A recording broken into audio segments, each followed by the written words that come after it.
ग्राम से। राधे राधे। महाराज जी आपके चरणों में कोटि कोटि प्रणाम।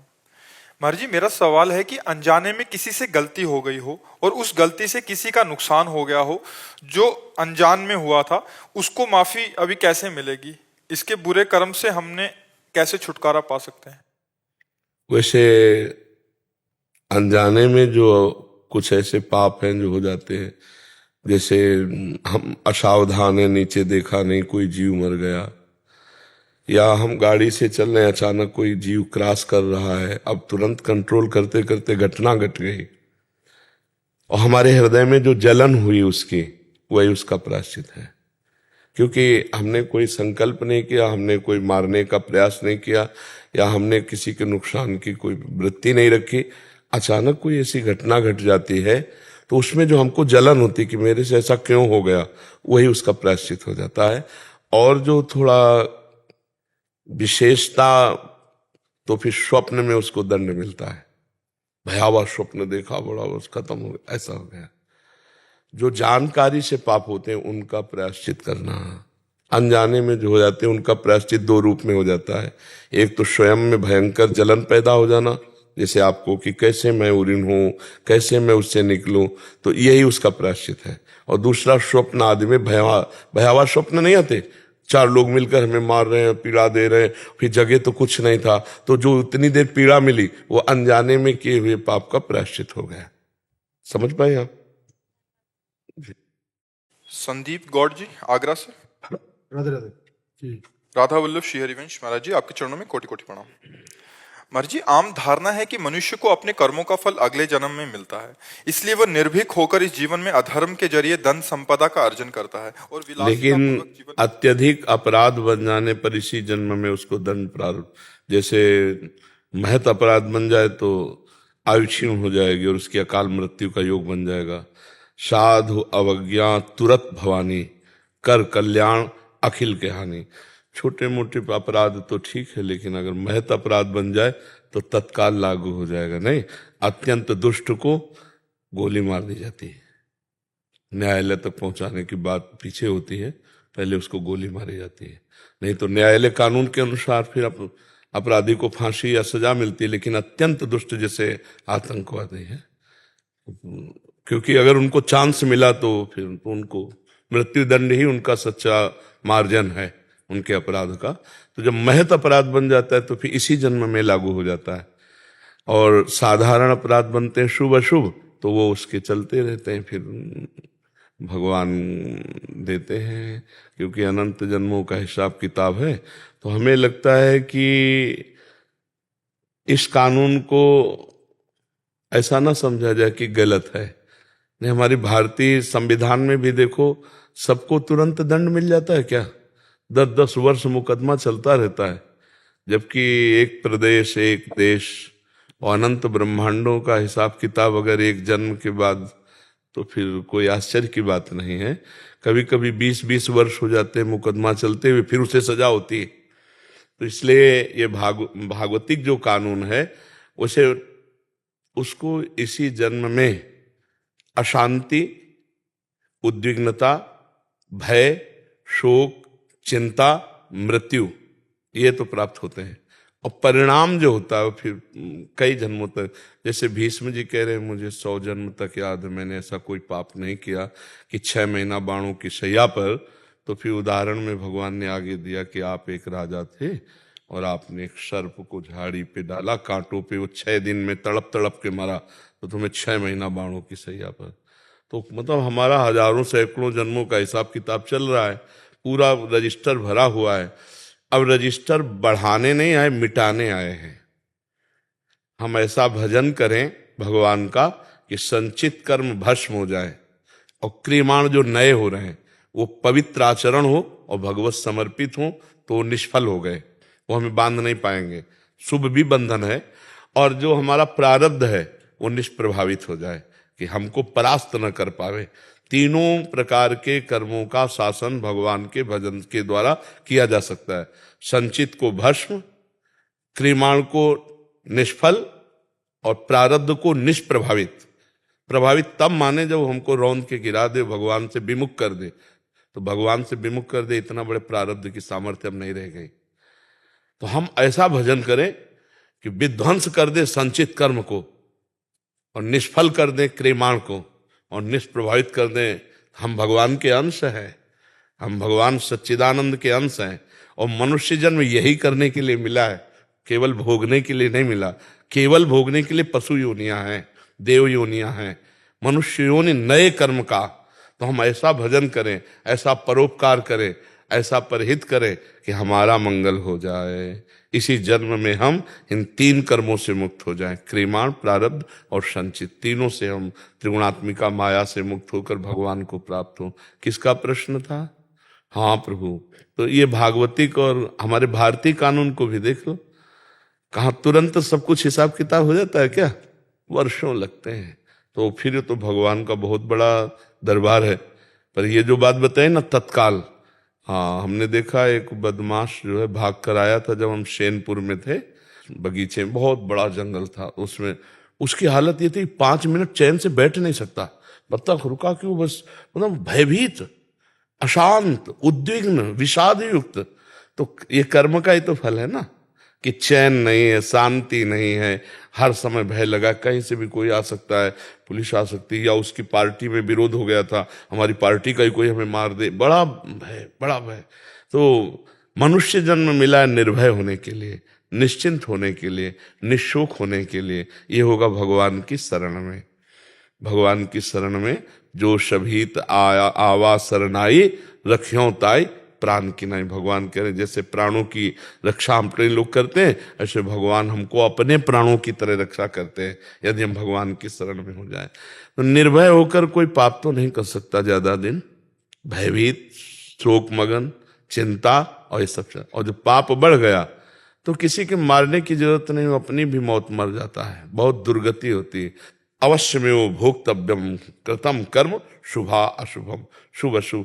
ऐसा नहीं है कि कोई गलत करने वाला सजा बना रहे कि क्या श्रृंगार है घर और परिवार सब सुसज्जित, ऐसा नहीं। मिटिया मेट होते हुए देखा है और आप लोग भी देखते हो। थोड़े दिन चलता है, थोड़े दिन पुण्य जब तक रहेंगे ना तब तक चलेगा, इसके बाद मिटिया मेट हो जाएगा। मंदोदरी रावण की छाती कूट के ऐसी कहती कि प्रीतम जब तुम चलते थे तो धरती कांपती थी और राम विमुख असहाल तुम्हारा, रहा नुकोकुल रोवनिहारा। प्रत्यक्ष दिखा देते हैं भगवान, पाप कर्म करने वाला अंततो गत्वा विनाश को ही प्राप्त होता है। हाँ तत्काल नहीं है, तत्काल नहीं है कि आपने किसी का कत्ल किया और आप तत्काल आपका गला काट दिया, ऐसा नहीं, ना हमारे कानून में है और ना भागवतिक कानून में है। समय, समय का इंतजार करो, अपने आप दंड मिल जाएगा, अपने आप दंड मिल जाएगा।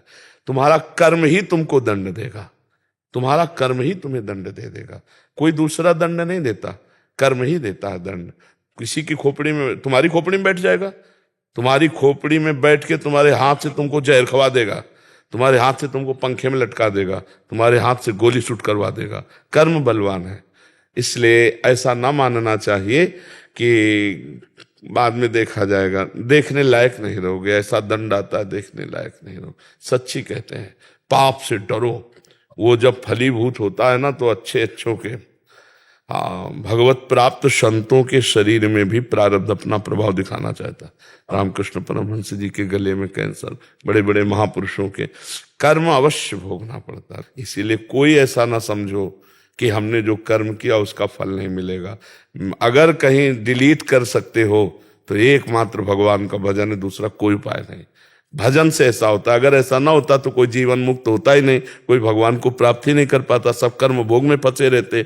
भगवान के नाम में इतनी सामर्थ्य है, मिटा देंगे आपके संचित कर्म को, मिटा देंगे, पक्का मिटा देंगे। बहुत बड़ा गोदाम जमा है संचित कर्म का। इसलिए नाम, भगवान का नाम जितना जप लो। इस बात को मत देखो कि वो पापी बहुत सुखी है, वो बहुत गाड़ियां और बहुत रुपया पैसा सब मिट्टी में मिल जाएगा। अब आप अविनाशी हैं नहीं कि आप देख सको, शरीर विनाशी है, दृष्टि प्राकृतिक है, नहीं बिल्कुल मिट्टिया मेट दिखाई देता है। एक दो नहीं, कई उदाहरण हमने देखे, कई उदाहरण देखे। इसी जन्म में जहां ताज बांध करके चलते थे दुखिया को न सताइए, दुखिया देगा रोए, और जब दुखिया के मुखिया सुने तब तेरी गति का मिट्टी में मिल गए। इसलिए बहुत कर्म किसी को बख्शता नहीं है। इसलिए मत सोचो कि हमारा पाप कर्म कोई जान नहीं पाया, जान नहीं पाया, लेकिन वो सरकारी बैंक में जमा ब्याज सहित मिलेगा तुम्हें। अगर मिटा सकते हो तो भजन के द्वारा मिटा दो, नहीं तो भोगना पड़ेगा। अभी मिटा दो, निकल पड़ा तो भजन करते हुए भी भोगना पड़ेगा। ये भी बात है।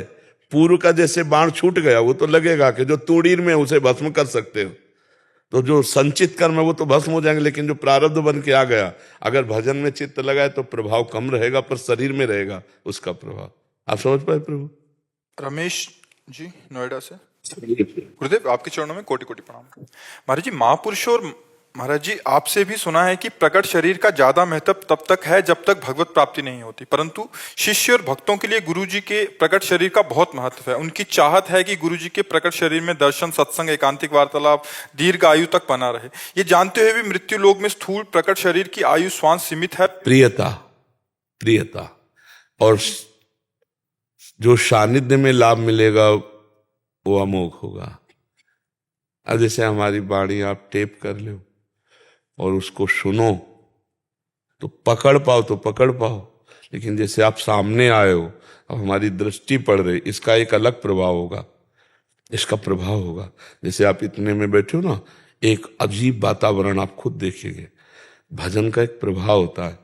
जैसे व्यभिचारी पापी आदमी जहां बैठता है उस जगह अपवित्र हो जाती है, उससे संभाषण करने मात्र से अपवित्रता आ जाती है। ऐसे भगवत प्रेमी, भगवत भजनानंदी, उनके दर्शन से, उनके संभाषण से, उनके सानिध्य से हमको पावर मिलता है। केवल प्रवचन ही नहीं, हमको पावर मिलता है जिससे हम अध्यात्म को धारण करने की क्षमता रखते हैं। तो ये तो भगवान की कृपा से ही लाभ, जितने दिन बदा है उतने ही दिन मिलेगा, नहीं तो फिर नहीं मिलेगा। जैसे मानो उड़िया बाबा थे, तो उनके सामने जो रंग था अब वो रंग थोड़ी है। आश्रम में जाके देख लो, उनकी गुफा में जाके देख लो, उनके आसन में जाके देख लो, वो रंग। चिड़िया उड़ गया तो फिर पिंजड़े का कोई बात तो थोड़ी रह जाता। तो ये तो यही लाभ लेना है प्रगट में जितने दिन है, हमको इतना पक्का हो जाना है कि हमें माया फिसला ना पावे। एक कुछ ऐसा हो सकता है हमसे कि ये लाभ जो है लंबे समय तक मिलता रहे। ये तो सुनो भरत भावी प्रबल, बिलख कहो मुनिनाथ, हान लाभ जीवन मरण जस अपजस विध्यात। जैसे मानो किसी की भावना हो कि हम किडनी अपनी दे दें, आप स्वस्थ हो जाएं और आप बोले। तो एक भाई यहाँ जहाँ बैठे हैं वहीं आए थे, उन्होंने 2 बार ट्रांसप्लांट करा चुके, तीसरी बार फेल हो गया। जरूरी थोड़ी पास हो जाएगा। और आप देखो भगवान की कृपा से 19 वर्ष तो हो ही गए, तो वही फेल किडनी दहाड़ रहे, नहीं दहाड़ रहे। और अगर वो चलाना चाहे तो हो सकता है 10-20 वर्ष और चल जाए, और ना चलाना चाहे तो आखिरी डायलिसिस हो, कुछ कहा नहीं जा सकता। उनके बस की बात है, सच्ची कहते हैं। तो हाँ, बस केवल बस उन्हीं के चलाए चल रहे, और वही जितने दिन चलाएंगे चलेगी। नहीं तो ऐसा समझो नींव खत्म हो चुकी, बिल्डिंग टिकी हुई है, नींव खत्म हो चुकी है, और बिल्डिंग सब शरीर की नींव है गुर्दा, उसी से लीवर दिल सबका कनेक्शन रहता है, सब फेल है।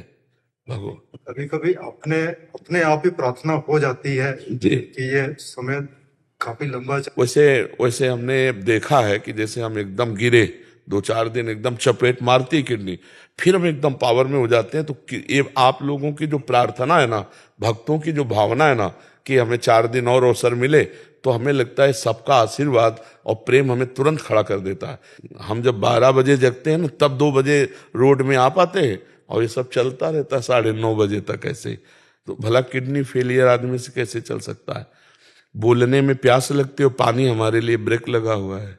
इसमें आप सबका आशीर्वाद काम कर रहा है। मतलब जीना तो उतने ही दिन है जितने दिन निश्चित है, पर जीने का तरीका जो अच्छा है इस समय, ये आप सबके आशीर्वाद से, गुरुजनों के आशीर्वाद से कि ये मंगलमय कार्य हो रहा है, भगवान करा रहे हैं। बकाया हमने ये कभी स्वीकार नहीं किया कि तुम्हारा पेट फाड़कर हमारा किडनी सही हो, ऐसा हम कभी स्वीकार नहीं करेंगे किसी के लिए भी, क्योंकि हम नहीं चाहेंगे। हम क्यों जिए? हम जीना चाहते हैं श्री जी की इच्छा पूर्ति के लिए। तो उनकी इच्छा इतनी बलवान कि फेल किडनी भी चलती रहेगी। मूकम करोति वाचालम पंगुम लंघयते गिरिम यत् कृपा तमहम वंदे परमानंद माधवम। तो हम जानते हैं अपने स्वामी के बल को, फिर हम दूसरे का सहारा क्यों ले? आपको चलाना तो इन्हीं किडनी से हो सकता है। आप बताओ, अगर आप अचानक हमें देखो, हम ना बताएं, तो आप क्या ये रिजल्ट दे सकते हो कि किडनी फेलियर आदमी है? आपको बाहर से ऐसा महसूस होगा कि हम किडनी फेलियर है? अब केवल हमें जानकारी भरना हो आपको, और आपको इनको कोई रोग है क्या, या कहो जाके अंदर ढूंढो किडनी फेलियर कौन है, तो हमारी तरफ नहीं देखेगा, वो आपकी तरफ भले देखे। तो श्री जी का प्रताप, इसमें भगवत प्रताप ने, डॉक्टरों ने तो कह दिया था 2.5 या 5 वर्ष बहुत चलेगी तो चलेगी, क्या मर जाओगे। तो अपने आप के अंदर से प्रार्थना होती है कभी कि इसका हमारे महाराज जी स्वस्थ रहे, जी। क्योंकि एक्सरसाइज अपनी स्वस्थता के लिए कर रहे हैं, पर जी। अपने आप हाँ, नहीं, आप सबकी सद्भावना, सद्भावना में बड़ी दम होती है। सद्भावना ही बहुत आयुवर्धन करती है, और असद्भावना जो है आयु का नाश करती है। तो ये सब करतुम अकर्तुम अन्यथा करतुम, भगवान और भक्त दोनों मिलकर सुरक्षित किए हुए। और हम एक कृपा ये देखते हैं कि लोग प्रायः संतों के पास जाते हैं आशीर्वाद लेने, और हमारे पास आते हैं आशीर्वाद देने। आशीर्वाद, बताओ आश्चर्य की बात देखो ना, और कितनी माई बहन ऐसे उठेंगी और ऐसे कहेंगे बाबा तू चिरजीवी रहे, बाबा तेरी आयु बढ़े। तो हमें लगता है कि उल्टा हो रहा है। लोग साधु बाधुआ से चिरजीवी होना चाहते हैं, आशीर्वाद मांग, बाबा तू सुखी रहे, ए बाबा तू ऐसे आनंद से, ब्रजवासिनी मैया आती है, ए बाबा तू ऐसे आनंद से बोलता है, मैं देखती रहूं और तेरे को रोटी पवाती रहूं। यही श्री जी से प्रार्थना है, यही काम कर रहा है, यही सब का। जी जी जी। उर्मिला जी दिल्ली से। राधे राधे। राधा वल्लभ श्रीवंश महाराज जी, राधे राधे। महाराज जी, सत्संग से ये बात पक्की हो गई है कि ब्रह्म सत्य है, जगत मिथ्या है, परिवर्तनशील है, खुली आंखों का सपना है। फिर भी जब अपने वालों के जीवन में कुछ उतार चढ़ाव आते हैं तो मन कुछ समय के लिए विशेषता। हाँ, स्थिति और जानकारी में यही अंतर होता है। जानकारी है पर स्थिति नहीं है, तो अवसर आने पर फिर धोखा हो जाएगा। और स्थिति है अगर अंदर, तो फिर फिर नहीं कोई फर्क पड़ेगा। तो अभी क्या जानकारी है, स्थिति नहीं है। स्थिति के लिए भजन करना होता है, और जहां मोह का नाश हुआ, फिर कोई हर्ष शोक मिलना बिछुड़ने में किसी भी तरह का नहीं होता। वो बिल्कुल ऐसे दिखाई देता है कि ये सब क्रम है, ये सब क्रम है। इस पूरे लोक का नाम है मृत्यु लोक। यहां जितने सब मरेंगे और सबका टाइम है, फिर रोना क्या, फिर परेशान क्या होना। जाना है एक दिन, सबको जाना है, हमें जाना है, आपको जाना है। जाने की तैयारी कर लो। यहां से ले क्या जाओगे? बोले कुछ नहीं, नहीं ले जाओगे, नाम ले जाओगे, परोपकार ले जाओगे, अच्छे कर्म ले जाओगे, बुरे कर्म ले जाओगे। ये तैयारी करो, अच्छे कर्म करो, परोपकार करो, भगवान नाम जप करो, तो अभी आनंद आ जाएगा। और मरने के बाद तो परमानंद रहेगा ही। भगवान ने कृपा करी, हमें मानव दे दिया है, तो हम कर्म बंधन से मुक्त हो जाएं, हम पाप बंधन से मुक्त हो जाएं, हम दुख विपत्ति से बच जाएं। इसलिए भजन करो। भजन के बिना स्थिति नहीं होती, और स्थिति के बिना माया से लड़ा नहीं जा सकता। जैसे हम जानते हैं कि पराई माता बहन की तरफ गंदी दृष्टि करना पाप है, लेकिन भजन नहीं है तो हम ये पाप कर बैठेंगे। हम जानते हैं दूसरे का धन अपहरण करना पाप है, धन पर आए बिस्ते बिस्वारी, लेकिन हम वो कर लेंगे क्योंकि हमारे अंदर स्थिति नहीं। लोग कहते कि हमें पता तो है यार, लेकिन हम पता नहीं क्या हो जाता है, हम कर वही हो जाता है। स्थिति नहीं, भजन नहीं है। भजन करो, स्थिति आ जाएगी, तो समय पे उसका सदुपयोग होने लगेगा। मोह के समय मोह नहीं होगा, काम के समय आप परास्त नहीं होंगे, क्रोध के समय आप विवेक से अपने आप को बचा लेंगे। ये भजन से होगा। इसलिए खूब राधा राधा जपो, या राम कृष्ण हरि, जो नाम प्रिय लगे खूब जपो। अमित सैनी जी, वृंदावन से। राधे राधे। राधा वल्लभ श्री हरिवंश महाराज जी। महाराज जी, मैं घर पर श्री रामचरितमानस का अध्ययन करता हूँ। महाराज जी, मेरा एक प्रश्न है। जब भी मैं पढ़ता हूँ रामचरितमानस को, तो एक प्रश्न आता है कि जब श्री राम जी ने बाली जी को मारा था, तो राम जी के हाथ से दंड पाके वो निष्पाप हो गया, और राम जी को देखते हुए उनके प्राण छूटे। महाराज जी, प्रश्न ये उठता है कि अपने शरीर को त्याग करके वो चले गए, बट काफी कथावाचकों के मुख से सुना है कि महाराज जी पूरा इन्होंने लिखा कि कृष्ण अवतार में वो बहेलिया के रूप में आए। महाराज जी कह रहे थे कि उनकी कौन सी आसक्ति अभी बाकी रह गई थी उनको दोबारा जन्म लेना? भगवान ने अपने लीला का पात्र बना लिया, संसार का थोड़ी, अब अपनी लीला का पात्र बना लिया। मोक्ष होने के वैकुंठ से जय विजय आए ना, वैकुंठ से कोई आता जाता है क्या? कर तुम अकर तुम अन्यथा कर तुम सर्व समर्था सा ईश्वरा। हमारी बात समझ रहे हो? मोक्ष होने के बाद भी, यही तो मोक्ष पद भी है जो परम पद है, वैकुंठ में जय विजय है, आए ना 3 जन्म के लिए सनकादि के द्वारा। तो जब लीला का पात्र बन जाता है तो ताल ठोक के भगवान से दुश्मनी कर रहे, कौन सा ज्ञान नहीं हो, तो परम ज्ञानी है जय विजय। पर भगवान की लीला में अगर वो आए हैं विरोधी का भाव लेकर, तो अंतिम समय तक कहा कहां राम रन हतो पचारी। और दूसरी बात, भगवान ने जैसे बाली को मारा, उससे भी एकाग्रता करके रावण को मारा, पर अगला जन्म हुआ ना उसका, नहीं जानते क्या? कंस के तो नहीं, कंस तो काल नेमी है। कंस तो जो हिरणाक्ष हिरण्यकश्यप भगवान ने तो मारा वाराह नरसिंह रूप में, तो रावण कुंभकर्ण भगवान ने मारा राम लक्ष्मण के रूप में, वही तो है ना। तो वही शिशुपाल और दंतवक्र बने, क्योंकि 3 जन्म तक उनको भगवान के साथ विरोध लीला करनी है। तो अब भगवान ने एक यहां युद्ध क्षेत्र की मर्यादा से भगवान ने मारा। एक युद्ध क्षेत्र की मर्यादा होती है कि यदि शत्रु प्रबल हो तो गुप्त रूप से उस पर प्रहार किया जाए। तो इनको वरदान था कि जो सामने आ जाएगा उसका आधा बल, तो अनंत सामर्थ्यशाली भगवान का आधा बल पहुंच जाएगा तो कोई उसे परास्त ही नहीं कर सकता। इसलिए वृक्ष की ओट में होकर सुग्रीव जी को सामने भेजकर लड़ रहे हैं सुग्रीव और बाली, और प्रहार कर रहे हैं भगवान श्री राम। माला पहना दी थी सुग्रीव जी को, तो उससे सुग्रीव की पहचान हो गई। अब अंतिम समय जब भगवान को सामने देखा, तब यही प्रश्न किया कि मुझे क्यों मारा प्रभु, हम तो जानते हम दोनों ये भाई भाई हैं, जैसे हमारे आचरण वैसे इसके आचरण थे, कोई भजनानंदी नहीं सुग्रीव बहुत। तब भगवान ने कहा मेरी शरण में हो गया है, और मेरी शरण में जो हो गया तो शरणागत का मित्र मेरा मित्र और शरणागत का दुश्मन मेरा दुश्मन, इसलिए मारा। तो अगर छुप के मारा तो किसी को कहने को नहीं दिया। अंतिम समय में भगवान जब कृष्णावतार में अंतर्ध्यान होते हैं तो वो भी सीधे भगवान के चरणों को मृग का मुख समझकर जब नजदीक गया तो भगवान को देखा, कांप गया। भगवान ने कहा तुरंत विमान मंगाया और कहा बैठो अब जाओ, क्योंकि उसको तो परम पद मिलना ही था, उसको तो लीला में स्वीकार कर लिया। तो जो लीला होती है उसमें फाइनल में, जैसे रावण कुंभकर्ण को भगवान के मारने के बाद भी जन्म लेने की कोई, पर उनका जन्म होता है क्योंकि भगवान की लीला में ऐसा है। समझ पा रहे हो आप? अब भी कोई संशय है? हाँ ठीक है।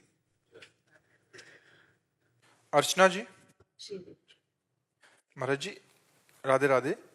महाराज जी, कभी कभी अंदर के विकार बहुत अधिक बड़े हुए दिखाई देते हैं और उनका प्रभाव भी काफी समय तक बना रहता है, ना चाहते हुए भी अपराध बन जाता है, फिर बाद में ग्लानि व पश्चाताप होता है। गुरुदेव, इससे निकलने का रास्ता बताइए। असल बात, इससे निकले हुए आप उसको अपने में मानते हैं, इसलिए बड़ी बात है। अपने में मानते रहोगे तो निकल नहीं पाओगे। अंतःकरण में काम क्रोध का प्रभाव होता है, आप उसके दृष्टा होते हैं, और आप दस्खत ना करें तो कोई भी विकार आपको परास्त नहीं कर सकता। आपके मन में आ रहा है इसको गाली दें, अब हम मौन है, दिला दे भला गाली। आपके मन में आ रहा है उधर देखो बहुत सुंदर, नहीं देखेंगे। वो कह रहा है गलत करो, नहीं करेंगे। वो आप में विकार थोड़ी है, आप दृष्टा हैं उसके, पर आप दृष्टा ना रहकर जब भोक्ता बन जाते तब आप फंस जाते। तो हमें लगता है थोड़ा ज्ञान तो होना चाहिए कि अंतःकरण पर, इंद्रियों पर भोगों का प्रभाव होता है। मैं तत्व जो है, जो आत्म तत्व है, इस पर कभी कोई मलिनता अपना प्रभाव दिखाई नहीं सकती। और वो हम हैं जो हम देखने वाले हैं, पर हम मान लेते हैं मन की विकार को इतनी मित्रता हो गई है मन से कि उसके हर विकार को हम अपने, यार आज मन कहता है ये खाएं, आज ये मन कहता है देखें, तो अब देखो मन मिला रसेंद्री से तो खाने की बात कर दी, और मन मिला नेत्रेंद्री से तो देखने की बात कर दी, और मन मिल गया जनेंद्री से तो भोगने की बात कर दी, मन मिल गया श्रवणेंद्री से तो सुनने की बात कर दी। और इस सब के आप जज हैं।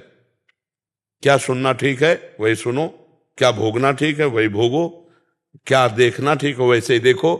तो अब क्या हो गया कि आप जज ना रह करके उसके गुलाम बन गए, वो जो कहता है वही करते हैं। इसीलिए ये हमें लगता है बहुत भारी है विकार और बहुत परास्त करते। नौजवान थे जब, तो उपवास, गंगा जी के हर कष्ट को सहना, और कभी कभी मन विषयों की तरफ लालायित होता, तब गंगा जी में खड़े होकर प्रार्थना की कि प्रभु क्या उपाय हो सकता है। भोजन ना ठीक से पाना, उघार रहना, गर्मी सर्दी सहना, सब हो रहा है। पर ये विकार, तब गंगा जी की ने कृपा करके, अरे तू साक्षी है, तू मन में क्यों तादात्म्य हो रहा है, जरा सी समझ ठीक हो जाए तो ये सब ठीक हो जाएगा। जरा सी समझ है, अपने ऊपर विकार को लेना मतलब परास्त होना, और मन पर विकार आया उसके आप दृष्टा हैं, आप अब सही उत्तर दीजिए। मन कहेगा भोग लो, नहीं गलत है, गलत, भूल न दे कुमारक पाऊं, नहीं, अब वो जलाएगा उसको, सह जाओ, बस ठीक हो गए, महात्मा हो गए। यम ही न व्यथ्यंते ते पुरुषम पुरुषर्षभ सम दुखा सुखा धीरम सोमृतत्वाय कल्पते। डरना नहीं, डरो मत, ये इतने समर्थ नहीं कि भगवान के नाम जापक भक्त का नाश कर सके। सीम की चाप सके को तासु, बड़ रखवार रमापति जासु। इसलिए खूब नाम जप करो और भगवान का आश्रय रखो। ज्ञान ना भी होगा तो भी पार हो जाओगे। भगवान के नाम में बड़ी सामर्थ्य है, विकारों में सामर्थ्य नहीं है। विकार इतने सामर्थ्यशाली नहीं कि भगवान के नाम जापक को भी परास्त कर दें। जी, ब्रिज बिहारी दास जी। राधे राधे महाराज जी। महाराज जी, इनका प्रश्न है कि जब साधक घर से निकलता है तो उसे प्रारंभ में एकांत भजन करना चाहिए या फिर साधु समागम में? साधु एकांत सेवन नहीं, क्योंकि उस समय नया है, अटैक बहुत होंगे उसके अंतर में और बाहर में, उसको साधु के घेरे में रहना चाहिए। प्रथम भगति संतन कर संगा, साधु के घेरे में रहना चाहिए। संगम त्यजेत मिथुन व्रति नाम मुमुक्षु सर्वात्मना न विसजेत बहिरिंद्रियाणि एकश्चरन धाश्चित मनंती से युंजीत तद वृत्ति सुसाधु सुचेत प्रसंगा। अब इसमें पूरे साधक के लिए, मुमुक्षु जो घर बार त्याग करके भगवान की प्राप्ति के लिए चला है, उसको चाहिए कि मैथुन धर्म से युक्त प्राणियों का संग ना करे। जो विषयी हैं, जो नाना प्रकार की भोग वासनाओं से ग्रसित है, उनका खाओगे, उनके संग बैठोगे, उनकी बात करोगे तो वही रंग चढ़ जाएगा। तो क्या करे? बोले सर्वात्मना न विसजित बहिरिंद्रियाणि, इंद्रियों को बहिर्मुख ना होने दे, अंदर भगवत चिंतन में लगावे। और भगवत चिंतन जब हो रहा है तो एक चरण, अपने को अकेला समझे, कोई साथी नहीं विश्व में। अगर आपको साथी की जरूरत है तो बोले तद व्रतेषु, भगवत व्रत धारण करने वाले, भगवत प्राप्ति की लालसा वाले या भगवत प्राप्त महात्माओं का संग अत्यंत आवश्यक है। प्रथम भगति संतन कर संगा, दूसरी रतिमम कथा प्रसंगा, गुरुपद पंकज सेवा, तीसरी भक्ति अमान, चौथी भगत मम गुण गन, करे कपट तजगान। और फिर पांचवी भक्ति का मंत्र जाप मम दृढ़ विश्वासा, पंचम भगत सुवेद प्रकाशा, छठदम शील विरत बहु कर्मा, निरत निरंतर सज्जन धर्मा, सातों सम हिमय जग देखा, मोते अधिक संत कर लेखा, आठों जथा लाभ संतोषा, सपने नहीं देखे पर दोषा, नवम सरल सब संचल हीना। पूरी साधना का स्वरूप भगवान श्री राम ने सबरी जी के सामने वर्णन कर दिया। तो पहली भक्ति का स्वरूप ही है साधु संग, और साधु संग बाड़ा है। जैसे कोई नवीन पौधे जग रहे हों तो उन्हें अगर आप घेरे पे रख के, बाड़ पे, बाउंड्री पे नहीं रखोगे तो फिर बकरी आदि चर जाएंगी, और अगर चर गई तो किनगा निकलना मुश्किल है। ये ऐसा पौधा है भक्ति का। फिर एक बार भ्रष्ट हो जाने पर फिर उत्साह नष्ट हो जाता है कि अब क्या यार, मतलब गिर गए। तो अगर हम वो बाउंड्री संतों की बाउंड्री है, जहां 10 साधु रह रहे हो, वहां रह रहे हो, तो आप गलत नहीं कर सकते, गलत नहीं सोच सकते। भगवत चर्चा, साधु दर्शन, तो हमें लगता है साधु दर्शन में, साधु संग में रहे। और जब मन एकांत में भगवदाकार होने लगे तो सबसे ज्यादा एकांत है अपना हृदय देश। शांत अंतर्मुख होकर बैठ गए। बाजार भी एकांत है जिसका हृदय पवित्र है, और एकांत में भी प्रपंच है जिसका हृदय अपवित्र है। देखो एकांत में बैठकर क्या सोचते हो, क्या चिंतन होता है। और आजकल मोबाइल है, बहुत है एकांत में नष्ट कर देने वाला है। इसलिए हमें लगता है साधु संग बहुत अति अनिवार्य है, साधु समाज में रहा जाए तो ठीक है। अब वो समय नहीं रह गया जैसे हम लोगों ने जीवन काटा ना, आज का समय ऐसा ना।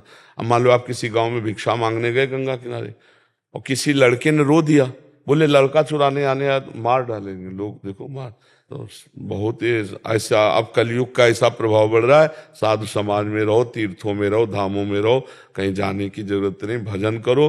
अब ऐसा नहीं समय रह गया कि हाथ में कूड़ी बगल में सोटा, चारों दिशा जागीरी माँ, मन लागो यार फकीरी हुआ। अब ऐसा समय नहीं रह गया, ऐसे समय मार डाले जाओगे, पता नहीं क्या क्या बोल दें लोग। इसलिए साधु समाज में रहो, भजन करो, अपने को बचा के जियो। नहीं, बाबा जी, आप भारत सरकार की अमेरिका में कॉन्सुलेट जनरल है, विदेश मंत्रालय में, बहुत बड़े अफसर है। अच्छा अच्छा, सिएटल में हूँ महाराज जी अभी मैं। अच्छा। आपकी बहुत सुनते हैं और बहुत अच्छा लगता है। अच्छे आप जैसे अच्छे आशीर्वाद देंगे सब लोगों को। हमारी तो सामर्थ्य क्या, हमारे प्रभु के बल से ही है। और हम यही चाहते हैं कि सब स्वस्थ रहें, दिमाग से भी और शरीर से भी।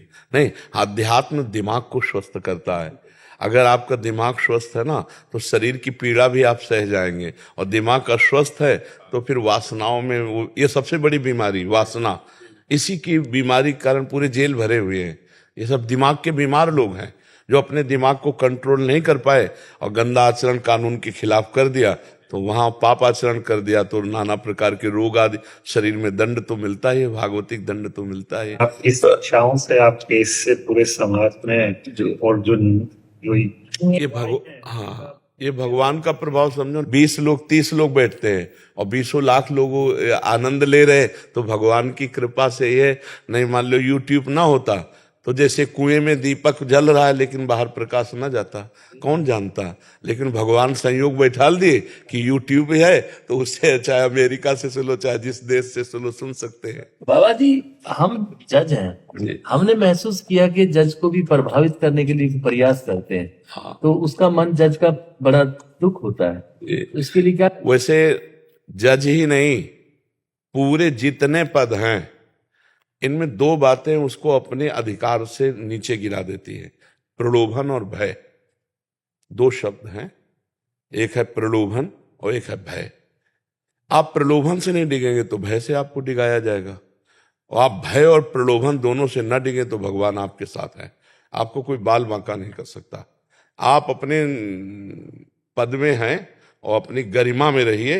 प्रलोभन और भय ये दो आपको छूने ना पावे, और भगवान का स्मरण रहे तो आपका कोई बाल बांका नहीं कर सकता। बाबा जी, हम तो जब जाते हैं ना उस कुर्सी पे, जी। तो नंगे पैर जाते हैं, ना तो प्रलोभन में आते ना भय में। जिस दिन भय और प्रलोभन, अपने घर चले जाएंगे, बिल्कुल बिल्कुल शुद्ध बात चढ़ है। के चले जाएंगे, हाँ बिल्कुल ठीक, न्याय का। मजदूरी कर लेंगे, हाँ लेकिन ना प्रलोभन में आए ना भय में आए। हाँ बिल्कुल, सबको चाहिए ऐसा। हर पदाधिकारी को हर पद में ये दो ही शत्रु हैं, प्रलोभन या भय। टोटल आप देख लीजिए, इसी से गिरना होता है। अगर इससे ना गिरे तो हमारे राष्ट्र की सम्यक सेवा हो, दोषी को दंड मिले, निर्दोष मुक्त हो जाए, बहुत बढ़िया। इसमें परिवार का और माता पिता का बड़ा योगदान रहता है। हाँ बिल्कुल ठीक मेरी बात। माँ ने, जब मैं जज बना था, एक बात कहा था, बेटा कभी बेईमानी चोरी मत करना, बिल्कुल कभी डरना मत। मेरा बेटा पीठ दिखा के जा रहा है, कभी पीठ दिखा के मत आना। बिल्कुल बिल्कुल, धर्म का स्वरूप माता पिता पहले गुरु होते हैं। एक बच्चापन में हमने एक नाटक देखा था, सुल्ताना डाकू। तो जब उसको फांसी की सजा हुई तो उससे अंतिम बात पूछी गई कि तुम्हें क्या अंतिम चाह है, तो उनका माँ से मिला दो। तो जब माँ आई ना, तो गले लगने के लिए चली तो नाक काट ली दांत से। तब लोगों ने पूछा ऐसा क्यों किया? बोले ये है मेरी फांसी दिलवाने वाली। एक कलम चुरा के लाया था, तब कहा था बहुत अच्छा बेटा, ये काम आएगी। मैंने समझा अच्छा कार्य है, और चोरी पे उतर गया, आज फांसी की सजा मिल रही इसके कारण। अगर पहली कलम पे थप्पड़ जमाया होता तो मैं चोर न बनता। तो माता पिता का संस्कार दिया हुआ आजीवन काम करता है, आजीवन का। महाराज जी, आप सब ब्रिज 84 यात्रा करके पूर्णता हुई है यात्रा की। बहुत बहुत सुंदर, बहुत सुंदर। हमारे यहाँ श्री सेवक जी महाराज कहते हैं, सेवक शरण सदा रहे, अनत नहीं विश्राम, कै वाणी हरिवंश की, कै हरिवंश नाम। यदि चतुरासी जी का रोज पाठ कर लिया जाए, परम पवित्र श्री चतुरासी जी महामहिम प्रिया प्रीतम की प्रेम रस से भरी हुई है, तो 84 लाख योनियों से मुक्ति पक्का। देखो आज जो तुम 84 कोष ब्रजभूमि की यात्रा कराए ना, ये आप निश्चित समझ लो 84 लाख से मुक्त होने के लिए सर्वसमर्थ है ये परिक्रमा। अब जो हमारे अंदर वृत्तियां हैं असत, उनका नाश करने के लिए श्री चतुरासी जी है। भवजल निधि को नाव, काम पावक को पानी, प्रेम भक्ति को मूल, मोद मंगल सुखदानी। श्री चतुरासी जी महामोद मंगल सुख प्रदान करने वाली। और ऐसा ही नहीं, छुटी 84 भ्रमंते निरखै जुगल किशोर, निरखै जुगल किशोर भोर और रैन न जाने, पिए रूप रस मत भयो कछु बनई न आने, प्रेम लक्षणा भक्ति होए ही आनंदकारी, और वृंदावन वास सखी सुख के अधिकारी। चतुरासी जी, आप लोगों को परिचय में है चतुरासी जी? जानते चतुरासी जी? हमारे आचार्य का प्रधान ग्रंथ है चतुरासी जी वाणी। चतुरासी जी के अगर 12 पद रोज गायन करें तो हफ्ता में पूरी हो जाती है, बरसते 84, और रोज पूरी गायन करे तो कहना क्या। और दूसरी बात, नाम, सेवक जी ने 2 बातों पर बहुत जोर दिया है। यदि नाम च हरिवंश नाम बिसरे न छिन, श्री हरिवंश सहाय भल, हरिवंश भरोसे भय निडर, नित गर्जत हरिवंश बल। यदि चतुरासी जी का पाठ और नाम जब चलता रहे तो नाम बाणी जहां श्याम श्यामा तहां, नाम बाणी सुनत श्याम श्यामा सुबस, नाम बाणी निकट श्याम श्यामा प्रगट। नाम और बाणी अगर ये 2 पकड़ लिए जाए तो जैसे 2 पंख से उड़ करके पक्षी आकाश में यात्रा करता है, ऐसे हम नवनिवृत्त निकुंज में पहुंच जाएंगे। कुंज महल की टहल सुख, दंपति संपत्ति पाई है, जैसे रूप लाल हित प्रीति सो, जो 84 गाई है। तो हाँ, ये तो चतुरासी जी परिक्रमा दे आए। अब चतुरासी जी का रोज गायन करो और नाम जप करो तो देखो निकुंज पहुंच, कल्याण तो होता है ब्रजभूमि की परिक्रमा मात्र से, लेकिन श्री जी के पास पहुंच जाओगे ये वादा नहीं है। ये वादा नाम बाणी से होगा। कल्याण तो हो गया, इसमें कोई संशय नहीं। आप 84 कोस की परिक्रमा दे के आ रहे, हमारी ब्रजभूमि महामंगलमयी मोदमयी, लेकिन श्री जी के पास पहुंच जाओगे, इसके लिए श्रीमद चतुरासी जी और नाम है। आचार्य की कृपा से ही श्री जी तक पहुंचा जा सकता है, किसी तपस्या और साधना का फल। तो हरिवंश महाप्रभु साक्षात प्रियाजू की कृपा है, कृपा रूप जो वप धर्यो, और उनकी कृपा है चतुरासी जी। और चतुरासी जी का जो लाभ मिल सकता है वो नाम से मिल सकता है, क्योंकि बिना नाम जप किए बुद्धि पवित्र नहीं होगी। नाम जपत आई सब सोई, देव सुबुद्धि कृपा करी मोई, पोई सुगुन माला रचूं। सेवक जी महाराज कह रहे हैं, नाम जपते ही वो बुद्धि प्रकाशित हो जाती है, जो चतुरासी जी के रस को लेने की योग्यता। तो इसलिए खूब नाम जप करो और जितना बन सके चतुरासी जी का पाठ करो, और कोई नशा मत करना ब्रज 84 कोस की परिक्रमा की, और कोशिश करो कोई पाप ना बने। तो इसी जन्म में हमें लाडली लाल कृपा करके स्वीकार कर ले, आचार्यों की कृपा से निकुंज में प्रवेश हो जाए, जन्म जन्म का दुख और जन्म मरना ये सब छूट जाए।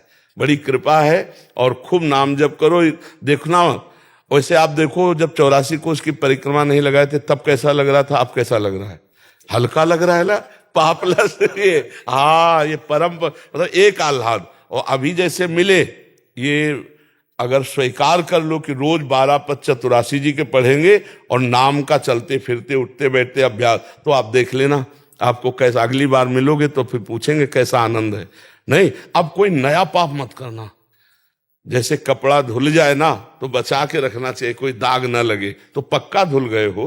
ब्रज 84 को हमारी समर्थ श्री कृष्णमय भूमि है, तो अब आप गंदे ना हो, कोई गलत आचरण ना हो, कोई धर्म विरुद्ध आचरण ना हो, तो फिर श्री जी की कृपा होगी, नाम वाणी की कृपा होगी, हम और आगे बढ़ेंगे। हमारी यात्रा लाडली लाल तक है। जब तक राधा वल्लभ लाल जी के चरणारविंद का साक्षात्कार ना हो तब तक यात्रा अधूरी समझो। वो मैंने सुना, जैसे कि हम 84 कोस करके आ रहे थे तो उसमें परिक्रमा में कई मंदिरों में ये बोला जा रहा था कि 3 बार अगर तुम 84 कोस करोगे तुम तुम्हारी मानी जाएगी। तो ये क्या हमें? नहीं नहीं नहीं नहीं, गलत गलत गलत, ऐसा नहीं है, ऐसा नहीं है। हाँ, एक बार 84 कोस की परिक्रमा लग गई तो 84 लाख योनियों से मुक्त हो गए। अरे भैया, 3 बार करोगे तो मानी जाएगी, नहीं मानी नहीं जाएगी, तो ये सब फिर ही गई, ये सब फिर नहीं नहीं। देखो, गाड़ियों में लगा रहे हो इसलिए, करे गाड़ियों में लगा रहे हो इसलिए। तो फिर क्या गाड़ी से जाओ? ये गाड़ी नहीं है क्या? शरीर गाड़ी नहीं है क्या? एक बात समझो, जिनको कम समय है और हमारे तीर्थ स्थलों का दर्शन करते हैं, जो परिक्रमा में मिलते हैं, आप गाड़ी से जाओ चाहे पैदल जाओ, आपने दर्शन किया ना, आप उस स्थल पर तो गाड़ी पे नहीं चढ़े। मान लो आप बद्री नारायण गए तो बद्री नारायण के जहां से गाड़ी से उतरे वहां पैदल दर्शन किए ना, तो धाम के दर्शन, क्षेत्र के दर्शन सब हो रहे। इन सब बातों को मत समझो। हाँ, जिनको सामर्थ्य है वो पैदल दे, जिनकी और सामर्थ्य है दंडवती दे। अब जिनकी समय कम है तो वो दौड़ करके गाड़ी से दर्शन करे आए। तो भगवत लीलाओं के स्थलियों के दर्शन मात्र से परम कल्याण होता है। अरे तुम तो पूरे 84 कोस की बात कर रहे हो, हम कह रहे मानसी गंगा का आचमन कर लो, राधा कुंड को देख करके थोड़ा जल ऊपर छिड़, इसी से सारे पाप नष्ट हो जाएंगे। ये हमारी ब्रज भूमि भैया, और फिर वृंदावन धाम, और फिर महाराज जी साथ है, तो हमको क्या परेशानी है। हाँ, अगर तुम्हें ऐसे लगता हो कि 3 बार से पूर्ति होती तो महाराज जी को खड़े करके 4 बार परिक्रमा करके दंडवत कर ले, हो गया। और क्या, सारा वृंदावन सखियों का है। महाराज जी आप सुभाष चंद्र बोस जी के पौत्र हैं, और आप बहुत ये जिस कारण ये जन्म हुआ है उससे हमें तो पता नहीं है, पर कुछ कारण तो है। हाँ, सबसे बड़ा कारण है कि हमको अगला जन्म ना हो, अगर हो तो राष्ट्र के लिए हो, सही बात। देश के लिए हो, समाज के लिए हो, अपने लिए ना हो। यही सबसे बड़ा कारण।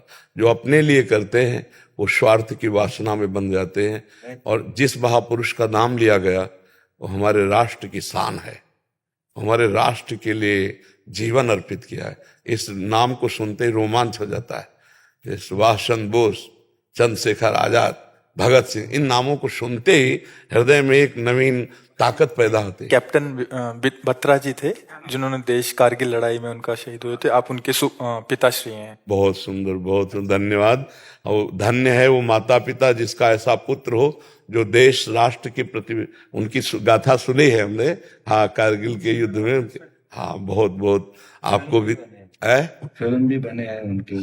हाँ, शायद उनके एक भाई अभी, हाँ जी, हाँ, अभी भाई हैं उनके, कै पुत्र थे? जुड़वा पुत्र थे जी। हाँ 2 पुत्रियों के बाद में जी, ईश्वर ने जुड़वा। नहीं नहीं, धन्य आप पिता कहने के बिल्कुल पूर्ण अधिकारी है कि हमारे राष्ट्र के लिए उन्होंने ललकार करके दुश्मनों को मारा और अपने, हाँ, और अपने को शहीद किया। बहुत बड़ी बात है। बहुत जी, भगवान राम को बहुत श्रद्धा थी उनमें, जी तो वो लव कुश उनका नाम बच्चों का रखा गया। जी जी जी ये लव थे जो विक्रम हैं, जी। ये इनका घर का नाम लव था। जी जी, तो हमें गर्व है इस बात का कि मातृभूमि के लिए उन्होंने बिल्कुल, अपने बिल्कुल। प्राण न्यौछावर हाँ, की है। बिल्कुल। लेकिन स्मृति उनकी आती है, जी, रहती है हमेशा साथ। आप में ही नहीं पूरे भारत में स्मृति है, आप में ही नहीं पूरे भारत की आंखों में आंसू।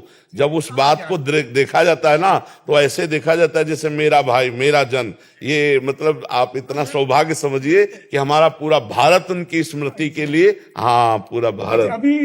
अभी 6-7 महीने पहले उनकी माता श्री, उनका भी स्वर्गवास वो सिधार गए। जी जी, तो कुछ परिस्थिति वश मैं कर नहीं पाया, वो उनको कार्डियक अरेस्ट हो गया हार्ट पे एकदम सुबह सुबह, तो मैं ले जा नहीं पाया। कुछ परिस्थिति ऐसी बनी कि दूर जाना था, तो वो एक मन के अंदर एक ना बड़ा ही गिल्टी। इतना ही आप इतना समझिए कि राइट टाइम में जिस समय शरीर छूटना है आप ले भी जाते तो बचा नहीं पाते, क्योंकि वो निश्चित समय है। इसलिए ये गिलानी तो छोड़ दीजिए। और वो ऐसी माता, वीर माता थी, वो सोच करने योग्य तो है नहीं। अब हमें लगता है आप प्रसन्न रहिए और नाम जप कीजिए और तैयारी कीजिए अब प्रभु के लिए।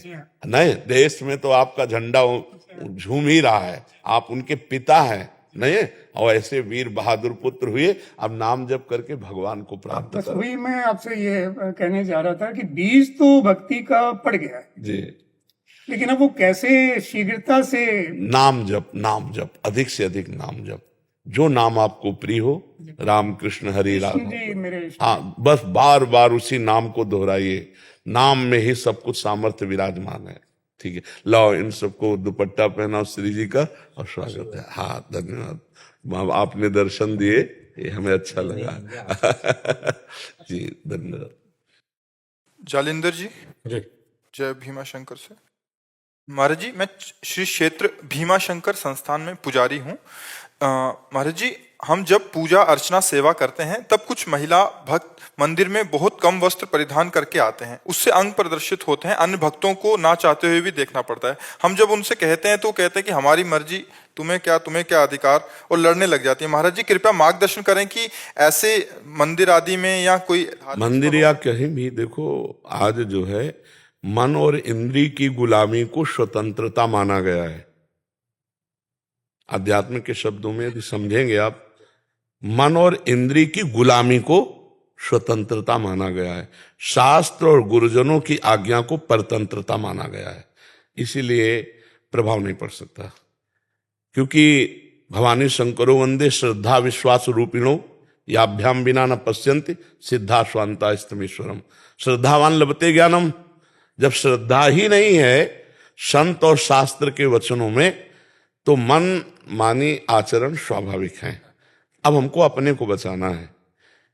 यदि मेरी बहन हो तो क्या अपने बहन के अंगों को देखकर मुझे काम आएगा क्या? मेरी बहन बीमार हो, मेरे ही समान हो और कोई सेवा करने वाला ना हो, यदि मैं उसे शौचाऊं, यदि उसको वस्त्र पहनाऊं, तो क्या काम आ जाएगा क्या?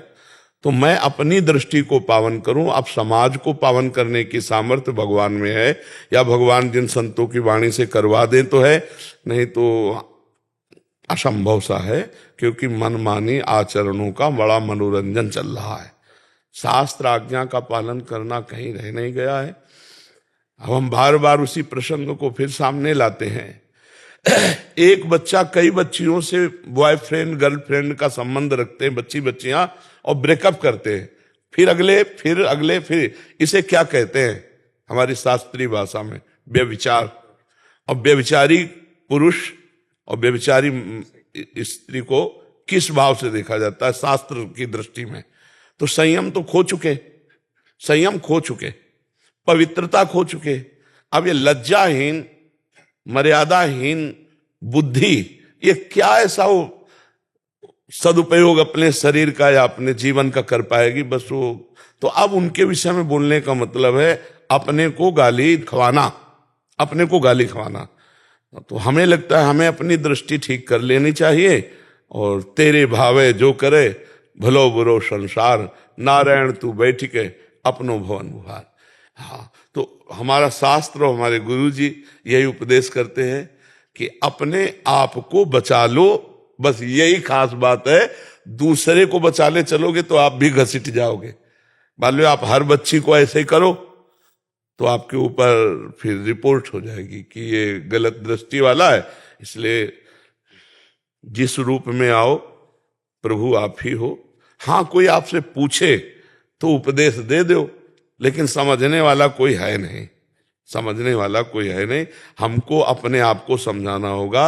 आज का समाज, ये सब नौजवान भाई समझ रहे हैं ना, हम इनके चरणों में प्रणाम करते हैं कि भैया आप हमारे ऊपर कृपा करके सुनने आए हो और थोड़ा आचरण बदल रहे हो। मतलब बहुत बड़ा एहसान हम आपका मान रहे कि आप अपने आचरण सुधार रहे, आप साधु संग कर रहे, आप साधु के वचन सुन रहे। नहीं, कलिकाल है भाई, बहुत विचित्र कलिकाल है। ये तो पता नहीं कौन सी लहर चली है कि संतों के प्रति श्रद्धा हो गई। तो इसलिए अपने को सुधारा जाए, समाज को सुधारने की। नहीं, मैं अपने की बात नहीं कर रहा था। हम जब सेवा करते हैं वहां पे, तो काम करते वक्त जब लोग आते हैं तो लोग हमें ही बोलते हैं कि पंडित जी, हम पंडित जी है, तो बोले पंडित जी आप ही उनको कोई मार्गदर्शन दीजिए, आप बोल दीजिए। हमने बोर्ड भी लगा रखे हैं लेकिन सुनते कम है। नहीं सुनेंगे, आप कहोगे तो आपके ऊपर वचन और हो सकता है कटुता का व्यवहार हो जाए। नहीं सुनेंगे आप। पहला हमारा उत्तर था, मन और इंद्रियों की गुलामी को स्वतंत्रता समझा जाता है, शास्त्र और संतों की वाणी के अधीन चलना परतंत्रता समझा जाता है। कैसे समझ में आएगी आप बता? तो इस विषय में हमें लगता है कि मौन होना ही उचित रहेगा। कोई प्रश्न करे तो उसका उत्तर दिया जा सकता है कि महाराज जी हम लोग ऐसे वस्त्र पहनते हैं, क्या ठीक है? तो फिर बोल सकते हैं, क्योंकि वो जानना चाहते हैं। और ऐसे आप बोलोगे तो फिर बहुत ही गलत हो जाएगा। बहुत ही गलत शब्द का प्रयोग हो सकता है, बहुत ही गलत शब्द का प्रयोग। हाँ, संसार का बहुत विचित्र स्वरूप है, नहीं प्रयोग हो सकता। वो आपको ही डांट लग सकती है बहुत। हाँ, इसलिए मौन अपने से कोई तब उत्तर देने का प्रणाली भी है ये, उपदेश देने की। जब तक प्रश्न ना करे तब तक उसको उपदेश न दे, नहीं वो उपदेश काम नहीं करेगा। प्रश्न करता दैन्य भाव से, आरत अधिकारी जब पावे गूढ़ो तत्व न साधु दुराए। और इस विषय की व्याख्या हम कर नहीं सकते, क्योंकि जब तक आप नहीं बदलना चाहेंगे, मतलब सामने वाला, तब तक ऐसे केवल फालतू बोलने से नहीं चलेगा। वो सामने सुधरना चाहे तो उसको हो सकता है। और नए बच्चे हैं, ये इतना ही मान लें कि गलत आचरण न करें और नशा न करें, इतना ही मान लें तो हम इनके चरण छूते हैं सब बच्चों के। हमारे भारत के ये भविष्य हैं, ये कोई गंदा व्यसन न करें और ये गंदे आचरणों से बच जाए। नहीं, बहुत बड़ी हानि होती है। फिर ब्लैकमेल होने लगते हैं बच्चे, फिर अपने को कंट्रोल में ना करने के कारण वो अपने को मिटा देने की सोचने लगते हैं। नए नए बच्चे कई कारणों से अपने शरीर को त्यागने की बात, तो थोड़ा अध्यात्म सुने, नशा न करें, व्यभिचार प्रवृत्ति से बचें और अपने आप को भारत की सेवा में लगाने योग्य बनावें, समाज की सेवा में लगाने योग्य बनावें। इतना बहुत बड़ा उपकार हो जाएगा। और देखो, जैसे जैसे कलयुग बढ़ेगा तो पापाचरण बढ़ेगा, पापाचरण बढ़ेगा तो कैसे बढ़ेगा? ऐसे बढ़ेगा। मम्मी पापा से बच्चे कैसे बात करते, तुम अपनी देखो यार, हम अपनी देख लेंगे, ऐसे हमने सुना है। मम्मी पापा से कह रहे हैं ऐसे, तो हमारे अपने बाप की नहीं मानते, हमारी बात कैसे मान लेंगे? हमारी मान रहे हैं, यही बात हम प्रणाम करते हैं भैया, बहुत प्रणाम करते हैं। सुबह जब हम आते हैं ना तो हमें लगता है 80% जवान होंगे, सब नौजवान होते हैं 80%। तो देख के हमें आनंद लगता है कि अगर ये सुधरे तो भारत सुधर जाएगा। क्योंकि नौजवान मतलब भूत अवस्था होती है, नौजवान की होती यौवन ज्वर के नहीं बलकावा, इसमें कुछ नहीं यार, अपनी मस्ती से। और ये सुन रहे हैं हाथ जोड़ के, ये खड़े हैं साधु दर्शन के लिए, इसका मतलब श्रद्धा है। इसका मतलब हमारे भारत में अभी संतों और शास्त्रों के प्रति श्रद्धा है। तो जो श्रद्धा करेंगे वो तो सुधर जाएंगे, और जो श्रद्धा नहीं करेंगे तो मनमानी आचरण को सुधारना बड़ा कठिन है, बड़ा कठिन है जी।